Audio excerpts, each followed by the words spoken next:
What's up, guys? Jason up, New 80s Revolution, down here in the cave, live.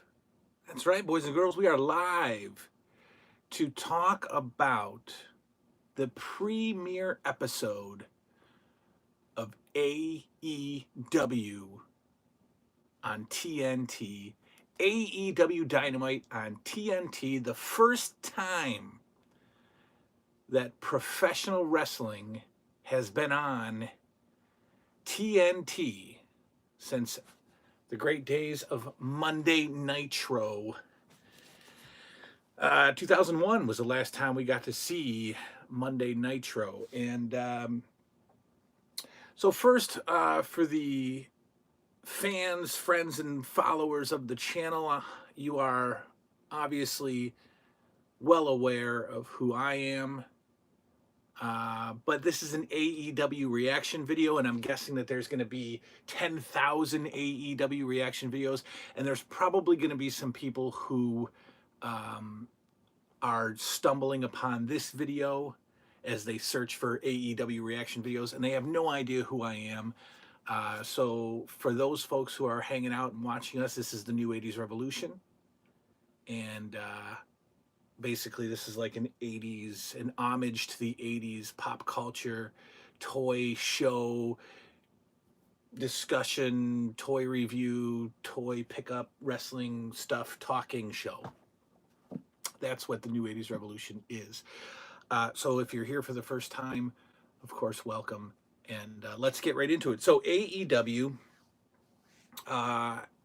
has, was established by Cody Rhodes, the former Stardust in the WWE. Cody Rhodes, the brother of Dustin Rhodes, and of course the son of the American Dream, Dusty Rhodes. Probably like one of the more unlikely people to just go out and start their own organization. You would not have guessed that this would have happened, 10 years ago when, or less, I don't know, 8 years ago, 7 years ago, when Cody Rhodes was Stardust in the WWE, a mid-carder at best, has gone out and changed the landscape of the professional wrestling world by creating AEW with some pretty solid backing, pretty solid financial backing, and very solid marketing and television backing as well. I mean, how much bigger can you get than TNT? You got companies like Impact, TNA, Impact, and Ring of Honor struggling to get on a network that is, in homes, and you've got TNT, picking up AEW, one of the most popular cable networks of all time. Anyway, tonight was the official kickoff of the new Monday Night Wars. It's not Monday night, so we're talking about the Wednesday Night Wars.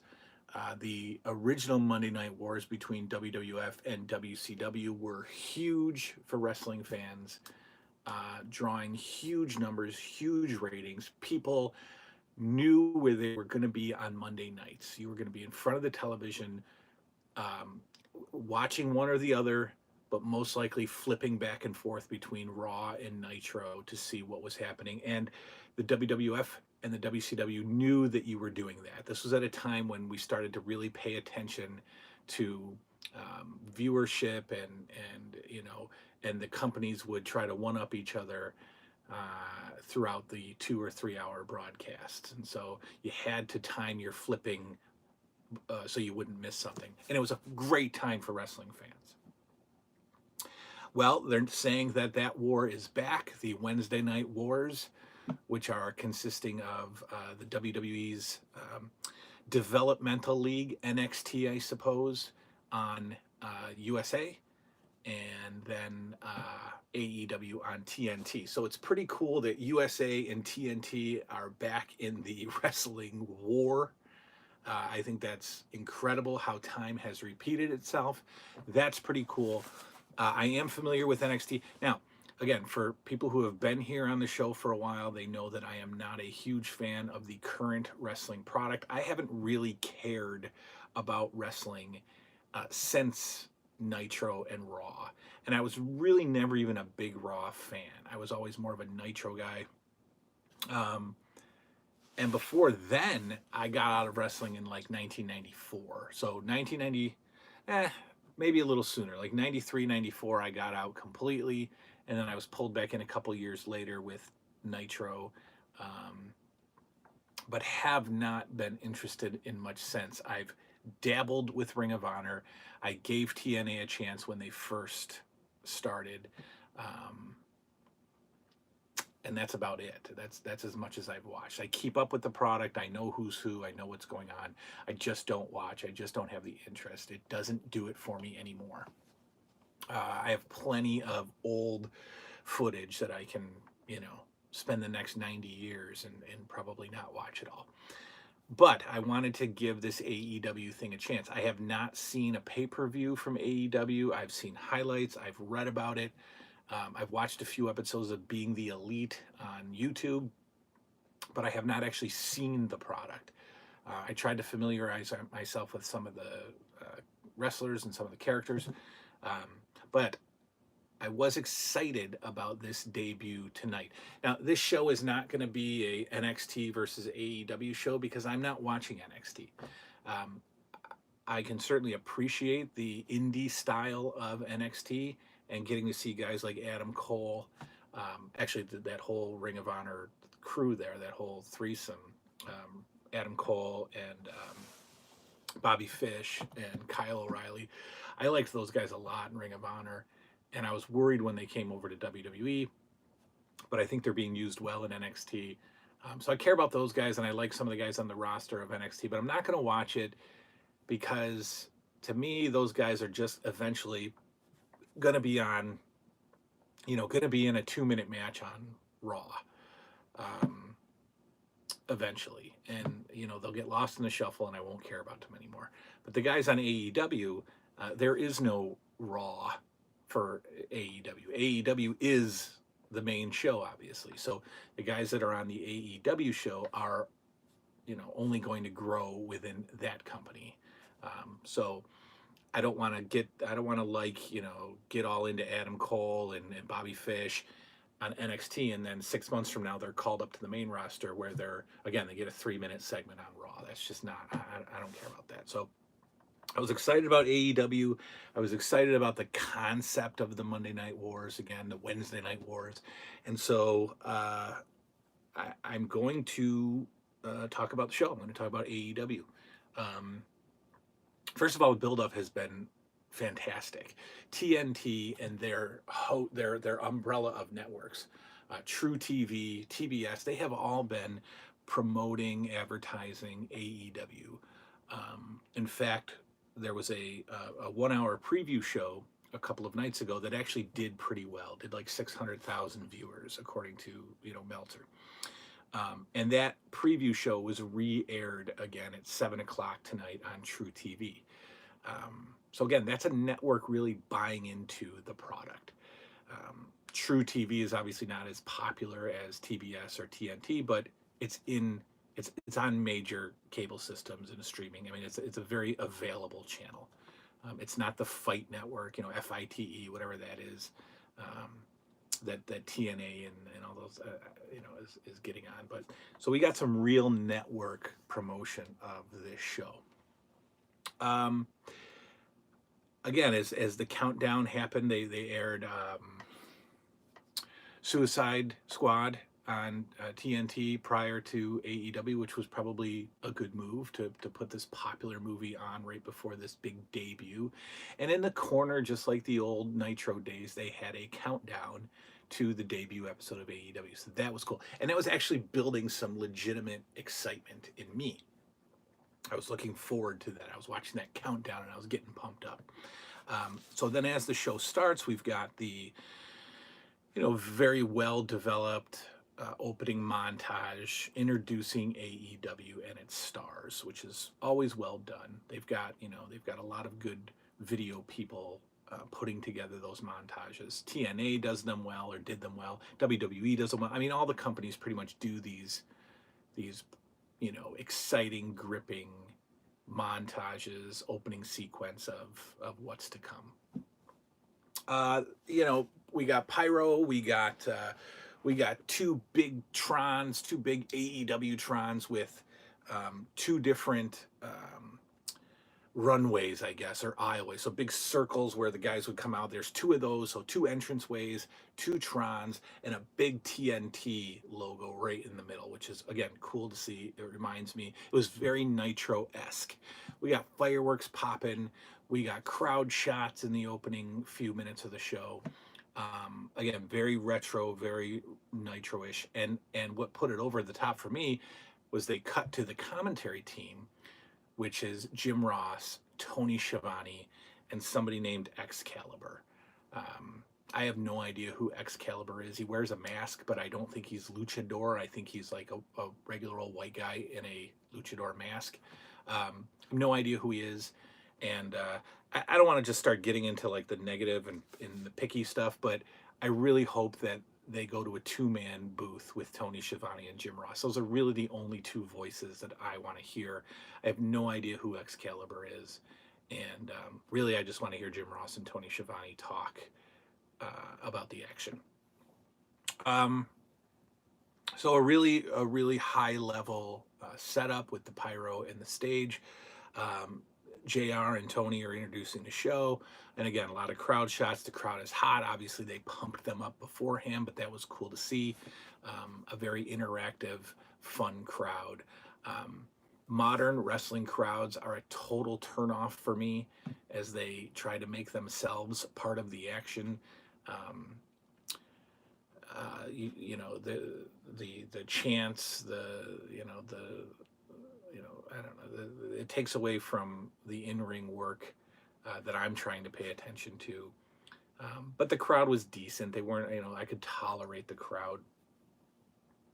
So it was cool to see JR and Tony back on TNT, and they did make a couple of references, especially Tony Schiavone saying, hey, this is the first time since this show we used to do called Nitro went off the air. It's great to be back. So that was pretty cool to see. You knew that they weren't going to go without mentioning the wrestling history on TNT. First up, we had a little bit of a backstory on the opening match. It's been announced for weeks that Cody Rhodes was going to be in the opening match against a guy named Sammy Guevara, who I'm completely unfamiliar with. I have no idea who Sammy Guevara is. And so they did a little backstory on, not a backstory on the match, or there's not really a feud, but they did a little story on Cody. They did a little story on the Sammy Guevara guy. And within 7 seconds of watching Sammy Guevara, I have deemed him my most hated wrestler almost of all time. I can't stand Sammy Guevara. He looks like he's 12. And before I found out, my first impression of him was that he's an annoying YouTube celebrity. He kind of reminds me of an annoying YouTube celebrity, right? And for some reason, he does the Miley Cyrus stick out the tongue thing, which is extremely annoying. And he calls himself the best of all time or the greatest of all time, which is obviously just shtick and gimmick, but it's so annoying. Sammy Guevara is like turn off the TV heat for me, whatever they used to call it, X-Pac heat, go away heat. I don't like Sammy Guevara. And then later on in the show, I found out that he was actually a very popular vlogger and YouTuber, which I had no idea. I don't know who Sammy Guevara is. I do now, and I don't like him. The match was decent, obviously. Cody's great in the ring. This guy, Sammy Guevara, was fine.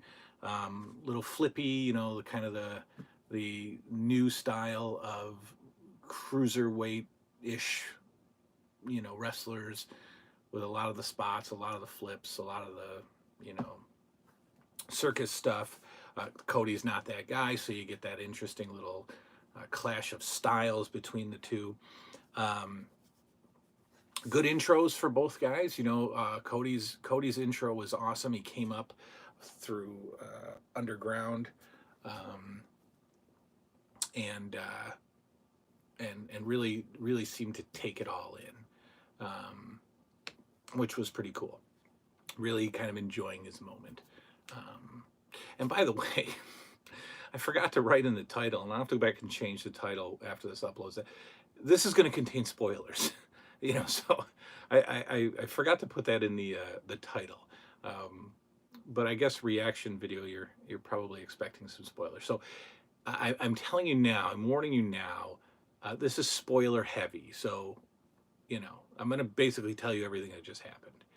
So turn it off now if you don't want to see it. And I turned off the chat just because, not that I don't love talking to you guys, but I would talk to you on here forever and I wouldn't get to the actual review. Pretty great entrance for Cody. Again, it was nice to see him be able to take it all in and enjoy his moment. Ring action was fine. Justin Roberts is the ring announcer, and you'll remember him from WWE. Again, I don't want to be nitpicky. I don't like Justin Roberts as a ring announcer, and I don't like the. I kind of I'm kind of old school. I like my ring announcers to be old men. Not pretty, not pretty women. I don't want female ring announcers, and I don't want Justin Roberts, who's kind of like a pretty woman. I don't really want him being the ring announcer either. His voice, he did all the voiceovers for like WWE 24/7, and I think he did some voiceovers for video games. So that voice is kind of stuck in my head. I just don't like I like the ring announcers to be old, grizzled men who like smoke a cigar and announce, over here in this corner. That's kind of just like that, actually. That's how I want my ring announcers. Okay? Again, nitpicky, sure. But I want my ring announcers to be cigar smoking old men. It's just me. The ring itself, again, very Nitro-esque. AEW on TNT banners all throughout the arena, all over the barricade, all over the turnbuckles. It's on the ring skirts, so they are heavily letting you know that this is AEW on TNT. The ring it reminds me of an old Nitro ring. We got black ropes, light blue canvas, black ring skirt. So very reminiscent of the early days of Nitro. In fact, they did it while the Sammy Guevara Cody Rhodes match was going on. Tony Schiavone did mention a couple of times the opening match of Nitro 1995, Brian Pillman and Jushin Thunder Liger. So again, they're definitely not forgetting where wrestling on TNT originated, which was nice to see. There's a female referee in AEW, and she is being touted as their top referee, which is fine. Again, it's not super believable. She's got a really serious face, and she pulls her hair back really tight, which makes her face even more serious. But I don't know. Again, Earl Hebner, guys like that. Throw me an old referee in there. I don't like referees that are wrestlers. There's a couple of like referees in NXT or on WWE that were probably training as wrestlers, and then they put them as a referee, and so their bodies look great. They look like they could be wrestlers. I'm used to little fat men running around the ring, getting bossed around. Those are my referees. So, I'm picky here, guys, but I haven't watched wrestling in years. So if I'm going to watch it, it's gotta be what I want. Anyway, Cody was doing some little heelish moves, so I don't know if there's a heel turn in his future. I don't see how it's going to happen. The crowd won't let him be a heel. And I don't even know if these were intentional. Maybe I was just interpreting it that way, but they were kind of like, at one point he was doing push-ups in the ring and he was flexing, and he ran into Brandy, Brandy Rhodes. He tackled her on accident. Guevara pulled her in front of him. But still, these are things reserved for the heel. But the crowd is going to eat up everything that Cody does because he's giving them this product. So it's going to be really hard to turn Cody heel if that's ever the direction that they go in. Cody, again, a fine match. You know, a lot of near falls throughout this entire night. This night was a major near falls night, which is really indicative of indie wrestling, and it's fine. I mean, I like the near fall era that we're in with wrestling. It's okay. I don't hate it the most. I do hate it when the wrestler who's getting pins eyes are wide open and he's watching the referee count 1, 2.5, and then he kicks out. It's pretty predictable. You can kind of tell when he's going to lose if his eyes are closed because he's not watching the count. But that's okay. That's okay. I'm giving you my review, right? This is my review. Cody won after about 12 minutes. So another good thing about the night so far, or as I recap, they got time. They got some in-ring time. This was very wrestling heavy. In fact, one of the complaints that I had, I'm surprised that I have it, one of the complaints I have is that any attempt at an interview was interrupted immediately by another bunch of wrestlers coming out and having some kind of altercation. So I don't think they actually completed any backstage or in-ring interviews on the show tonight because they were all interrupted, which I'd like to get a little bit of a balance of that. Especially after the match, after the Cody match, Tony Schiavone was about to interview Cody in the ring. Cody was legit teary. He hugged Schiavone. I mean, Tony Schiavone probably knew Cody Rhodes when he was 2 years old, in the NWA or in the WCW. So, those guys have a lot of history, and I think they legitimately emotionally embraced in the center of the ring. And then this Sammy Guevara goof, jumps in and interrupts it. Okay, so Cody wins after Guevara went for this shooting star press, and Cody caught him with the knees, and then as Guevara was selling the knees to the stomach, Cody rolled him up for the 3 count. Interview shortly after Tony and Cody in the ring, I said, was interrupted by Guevara, and then Chris Jericho runs out and beats the tar out of Cody Rhodes for a good 10, 12 minutes. In fact, they went to a commercial, and they were doing split screen commercials a few times throughout the night, which was cool. So you could stay up with, the action as they went to a commercial.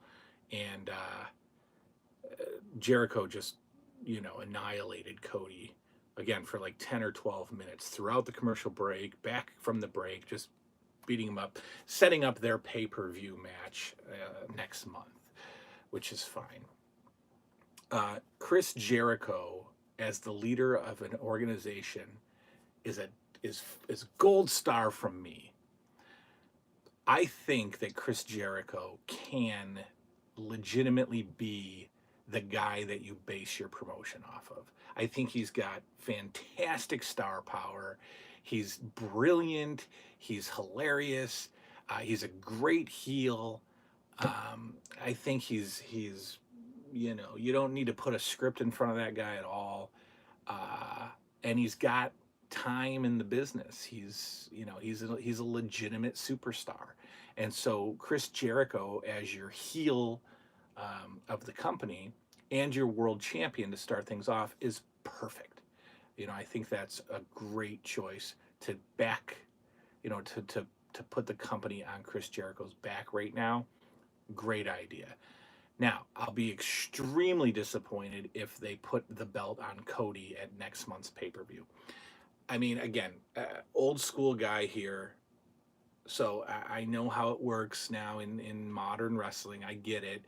You need a title change every 2.5 weeks or so. But what would be so wrong with Chris Jericho holding the title for, a year, dare we say? I mean, are we that, is our attention span that damaged in today's culture that we would need a new champion every few months to keep it fresh? I mean, why couldn't Chris Jericho hold the title for a year or more and turn back challengers and almost lose and escape the way Flair used to and have interference and then somebody comes along and beats him, and what a pop that gets as Chris Jericho has finally been defeated. But if they flip-flop these titles every few months, I'm going to quickly lose interest in the product. And I won't watch it. So we need to keep the title belts on people for a significant amount of time. Now, I know the old days of 4, 5, 6 years are over. I get it. This company might not even be around that long. But give Jericho a bit of a run with the belt, please. Match number 2 was this guy, Brandon Cutler, again, who I've never heard of. Apparently he's an indie guy, Empire Wrestling Federation, which is actually kind of near me. He did some work in Pro Wrestling Guerrilla, which I've never seen. And apparently he was enhancement talent on WWE a few times.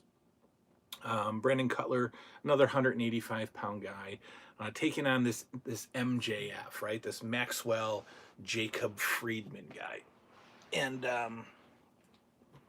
he is being touted as the next big thing in pro wrestling. Jim Cornette, loves him and praises him, and he's, if you haven't seen him, he's got 3 names: Maxwell Jacob Friedman. So that means he's, an arrogant, cocky kid.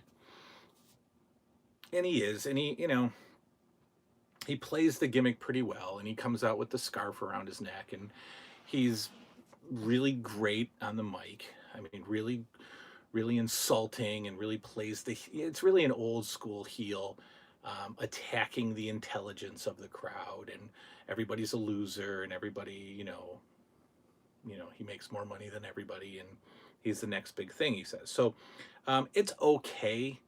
I don't know. Again, maybe I'm just going to be way too critical. Maybe my time as a pro wrestling fan has passed me, but MJF is just kind of annoying. I think it's too shticky. I think it's too over the top.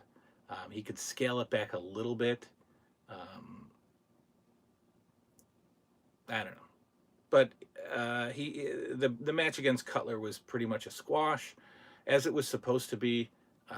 Putting MJF on the map, I guess, introducing him to the national, worldwide TNT audience. If you're going to obviously promote this guy and push him as this, mega heel, this,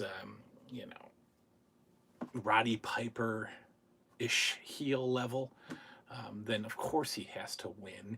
And of course he has to play up this arrogance. Of course he has to. I get it. I understand it. It's just not, it's not that great. It's not that entertaining. In the ring, he's fine. In the ring, he's your standard, decent indie wrestler. And he squashed Cutler in about, 5 minutes or so was the match. Winning with a submission arm bar. So MJF is bursting onto the scene. After that, they had something that I don't like to see. For some reason, they had Kevin Smith from Clerks and Jason Mewes. So Jay and Silent Bob they had in the front row. And somebody, I have no idea who he is, interviewed them at ringside. And those are always awkward. And the actors who are professional actors don't know what to say and just look horribly awkward. And Kevin Smith looks horribly awkward anyway. He's shrunk. He's about, a quarter of the old Kevin Smith. Jason Mewes, I don't even know if he's, even with it, if he knows where he is. But as they're interviewing them for no reason, these two guys who I didn't catch their names. They're just it's a heel tag team. And they came out and started messing with Kevin Smith and Jason Mewes, who of course were, faking that they were going to jump the barricade or whatever. And then another tag team came out who I don't know who they are either. This is a new '80s Revolution style review, isn't it? I don't know who they were. Uh, some party, maybe it was a party, house party, or somebody. I don't know. Two African American wrestlers with party in their name came out and scared off these other two guys who I'd never heard of, and that was it. That was the segment. AEW doesn't need that's unnecessary. It was dumb. I don't know what it was supposed to accomplish, and Kevin Smith and Jason Mewes just looked completely out of place. Um, Man, I'm burying this, aren't I? Oh, by the way, I liked it. I liked the show, and I can't wait to watch next week. I'm gonna follow the product. So just so you know, I'm not killing it that much. What else? There was another interview in between there. SCU, who is Frankie Kazarian and Chris Daniels, who I happen to love, from TNA and from Ring of Honor. And, Kazarian and Daniels are great. Two older wrestlers, old school, great in the ring, great. Love them. Love Daniels and Kazarian. They should be, in my opinion, the first AEW champions. There is an ongoing tag team tournament. And I think next episode is one of the first round matches. There's already been a team that's gotten a bye. And now next week there's going to be some first round matches. Daniels and Kazarian are in the tournament. The Young Bucks, of course, are in the tournament. Lucha Brothers, who I'm not familiar with, are in the tournament as well.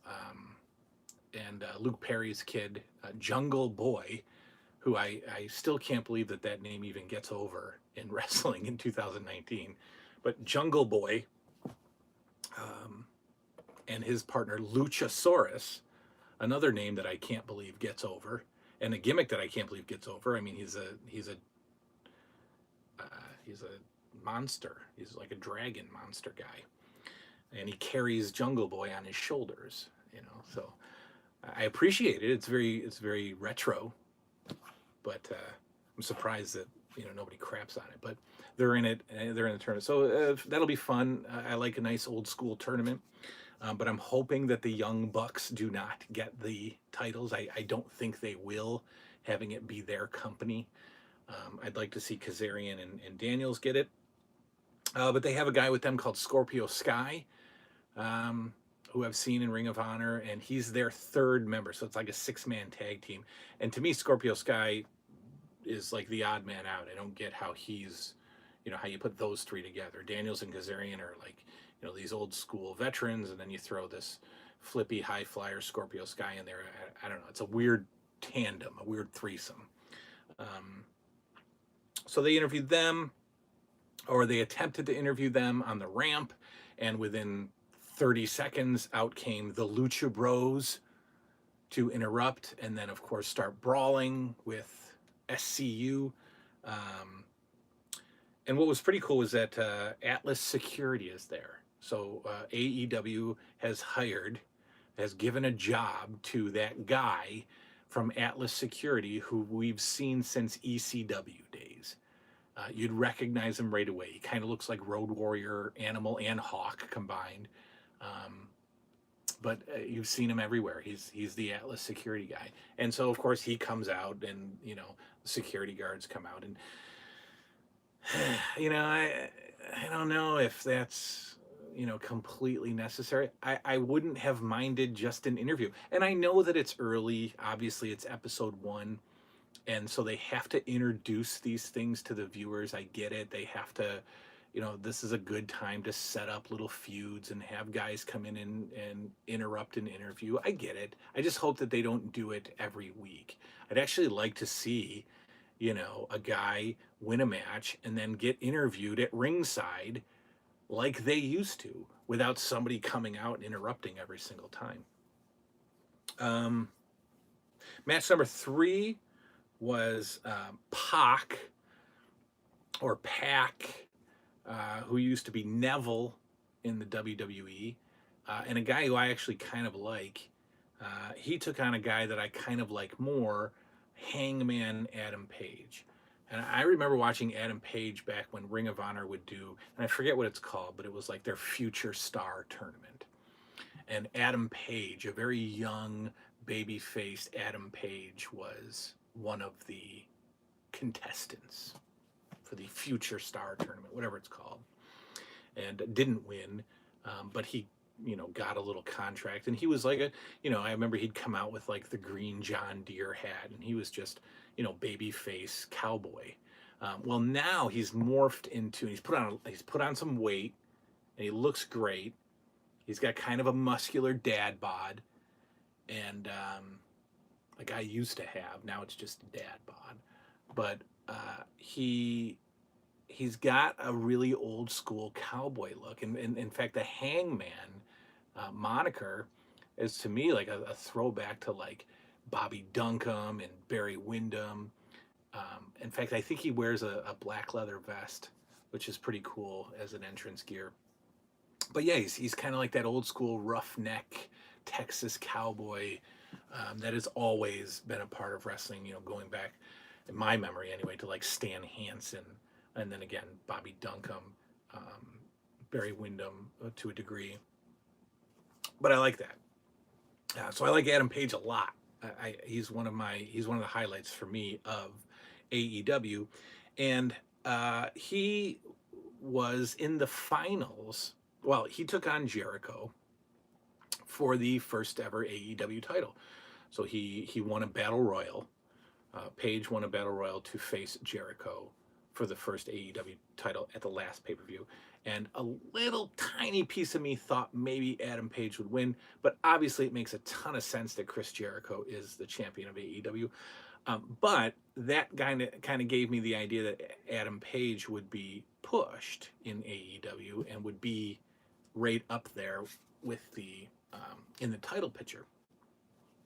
And they're making a really big deal about wins and losses, which I think is cool.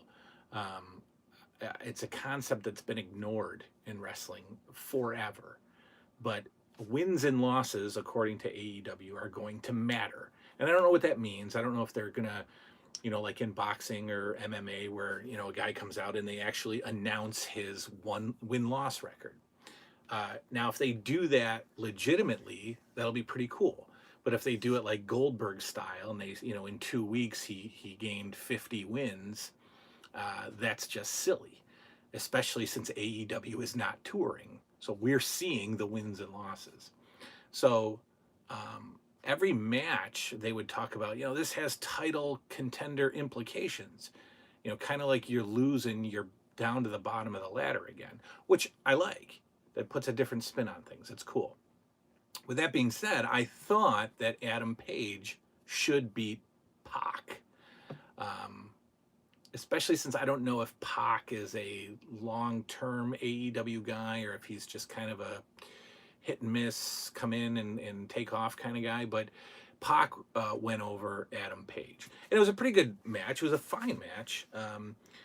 Both could brawl and both could fly a little bit. Obviously, Pac a little bit more than Adam Page could fly.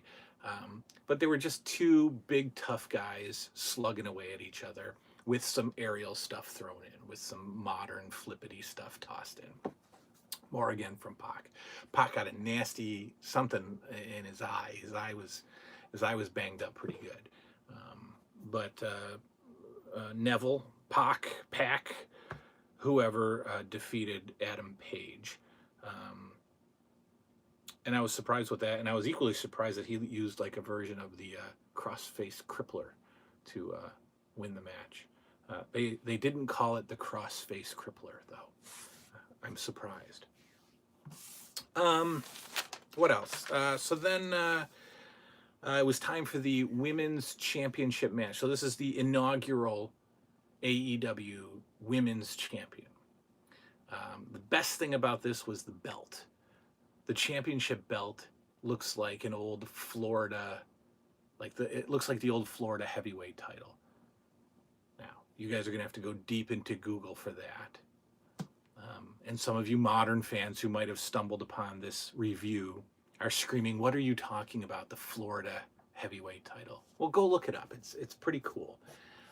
The AEW Women's Championship was reminded me of that. And it's a smaller belt, as it should be, which is cool. So it was a nice belt. For some reason, this women wrestler named Dr. Britt Baker, who's maybe a real dentist, I don't know, but they're pushing that as that. I guess she has to be, because why would you pick that as your gimmick? But so she came out. They introduced her, and she sat with the commentary team. I assume she's maybe like the next in line for a title shot. And the women's title match was between somebody named Nyla Rose, who's basically the WWE's version of Nia Jax, or AEW's version of Nia Jax from WWE. She's a Nia Jax-esque physique, versus Rio, a Japanese performer, who so Nyla Rose is about 270. Rio literally looks like a porcelain doll, right? She looks like she weighs about 85 pounds. There's nothing intimidating about her. There's nothing like that screams professional wrestler about her. She's not like Asuka or whoever from WWE. You know, she's a porcelain doll. And you would expect somebody like Nyla Rose, you know, this, I don't know what this means, but, you know, this bigger gal, to just dominate this Rio. But they gave this match a lot of time. They gave this match actually a couple of commercial breaks. And they treated it like it was an important match. It was the first ever women's title match. So they treated it as such, which was nice to see. And I'm not the biggest fan of women's wrestling at all. I mean, even back when I was, so this isn't just like an old man ranting about current wrestling. I didn't watch women's wrestling back in, you know, Wendy Richter days.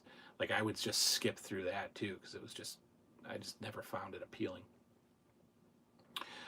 But they gave these guys some time, a lot of time. Actually, this might have been the longest match on the card. I would think that it was. I didn't time it, but I think that this was the longest match on the card. And surprisingly, again, a lot of action, a ton of near falls, a lot of little girl, big girl spots. Rio at one point jumped off the top rope to the outside and was caught by Nyla Rose. And not like, you know, Rio didn't give it to her. Rio just didn't, you know, kind of fall into her arms. This Rio like launched herself off the top rope, and my back hurt when Nyla Rose caught her. It just looked like it ripped every disc out of her back. But pretty awesome to see that. I was sure that Nyla Rose would win, but she didn't. Rio, and I don't even know if I'm saying that right. Rio is the first AEW Women's Champion.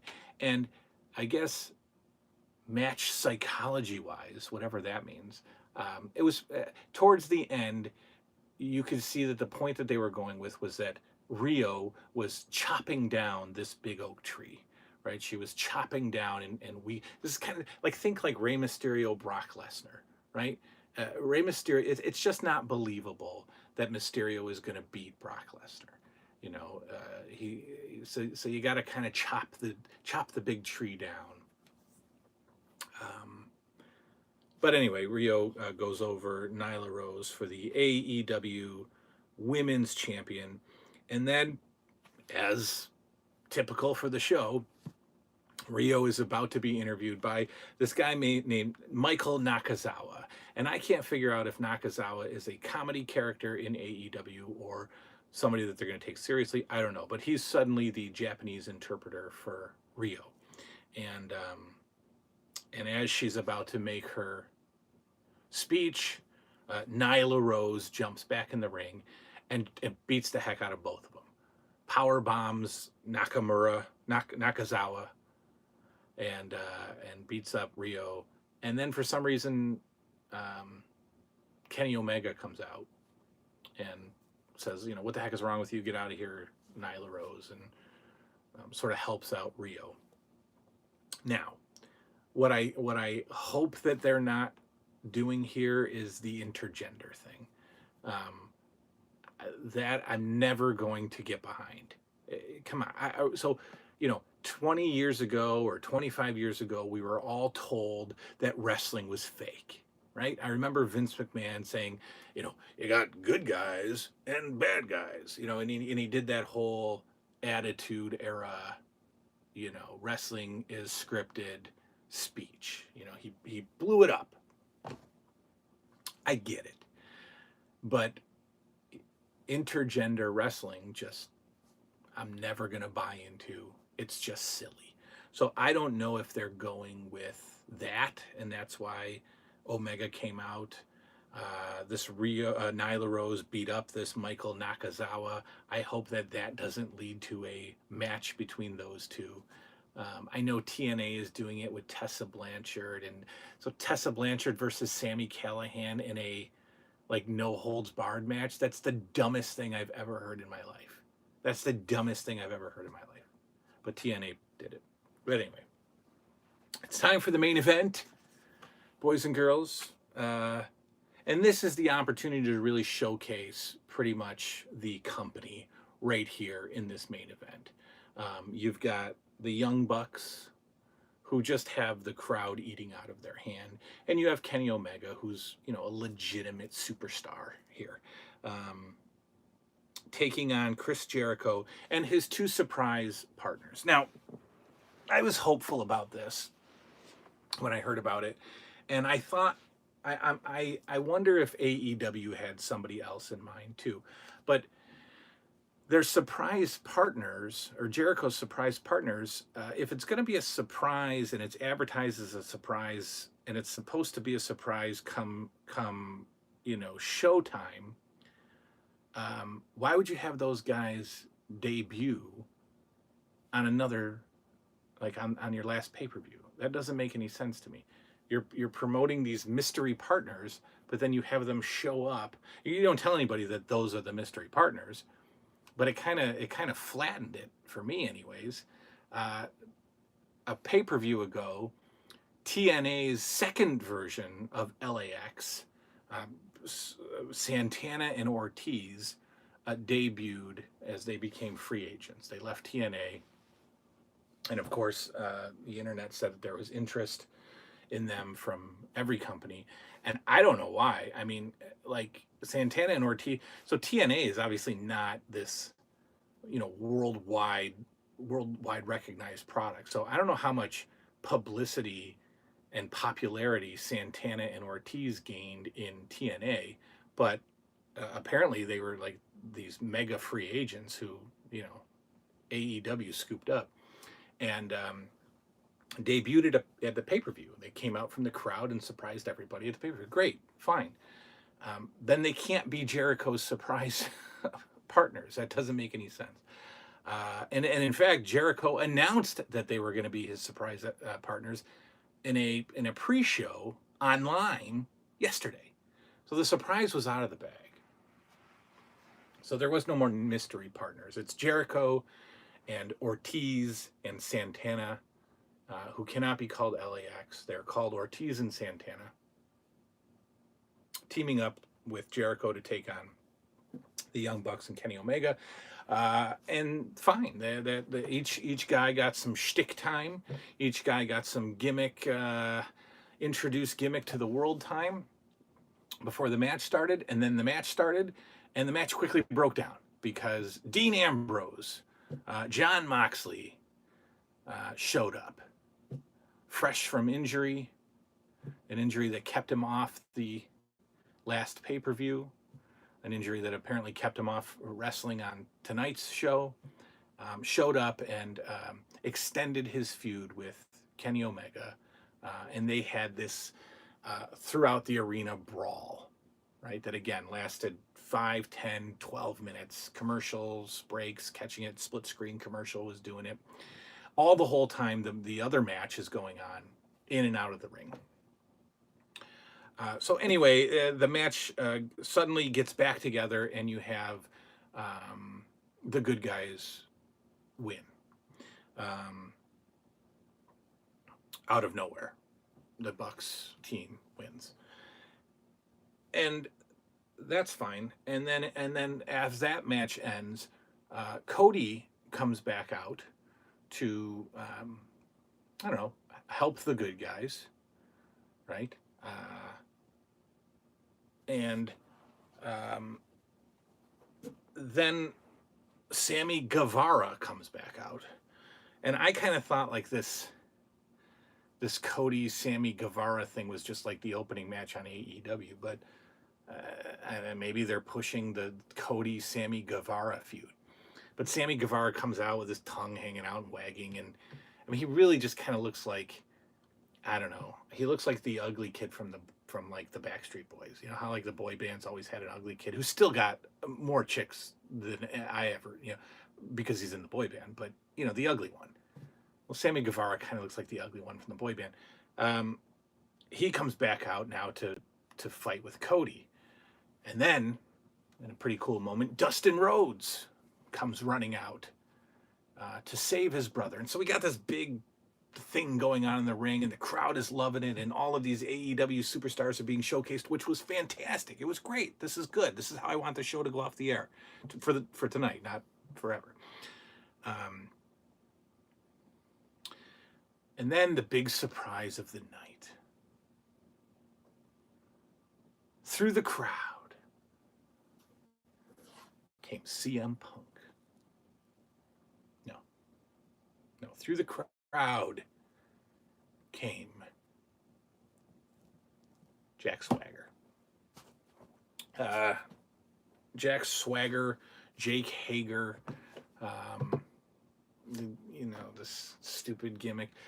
He came through the crowd and teamed with the bad guys to beat down the good guys and stand atop the fallen bodies. So we had Jericho, we had the newly arriving Jack Swagger, and we had LAX.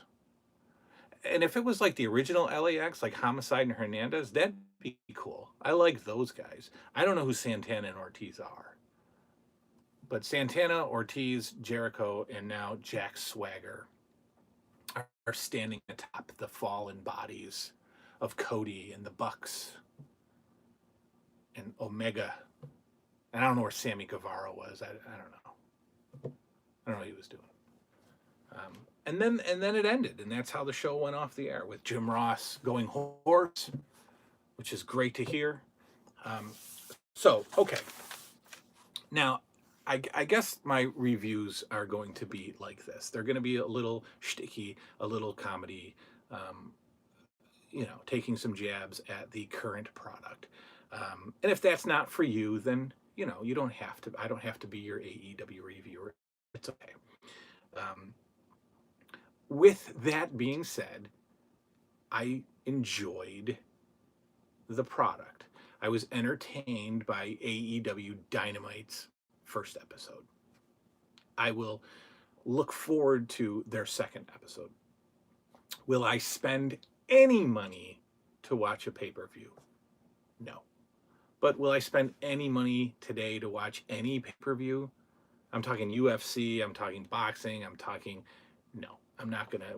With the opportunities to either watch it some other way or to read like blow by blow, round by round coverage, the days of pay-per-view for me are over. So I won't get an AEW pay-per-view, but that's not saying anything because I'm not going to get any pay-per-view.